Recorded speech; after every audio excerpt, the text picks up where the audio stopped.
जब तक इस देश में है नरेंद्र मोदी जी की आंधी, जब तक इस देश में नरेंद्र मोदी जी की आंधी, तब तक कैसे बनेगी प्रधानमंत्री राहुल गांधी? राहुल गांधी जी को राहुल गांधींना प्रधानमंत्री बनण्याचं त्यांचं स्वप्न आहे. एवढं सहजासहजी एवढं होणार नाही. आणि गावागावातली बोलत आहे दादी, गावागावातली बोलत आहे दादी. या देशाचे प्रधानमंत्री झालेले आहेत नरेंद्र मोदी.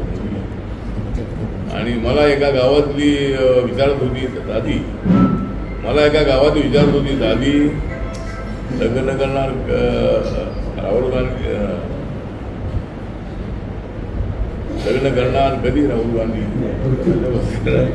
ठीक आहे, तर कविताचा विषय नाही आहे, पण खेळीमेळीमध्ये माझे सगळे विरोधक आणि सगळे माझे मित्र आहेत. त्यामुळं नरेंद्र मोदी अत्यंत ॲक्टिव्ह प्रधानमंत्री आहेत. त्यांना वाढदिवसाच्या निमित्ताने मी शुभेच्छा देतो. आणि ते तिसऱ्यांदा प्रधानमंत्री झालेले आहे, चौथ्यांदा त्यांनी प्रधानमंत्री व्हावं आणि त्या मंत्रिमंडळामध्ये मला घ्यावं, एवढी माझी भूमिका आहे.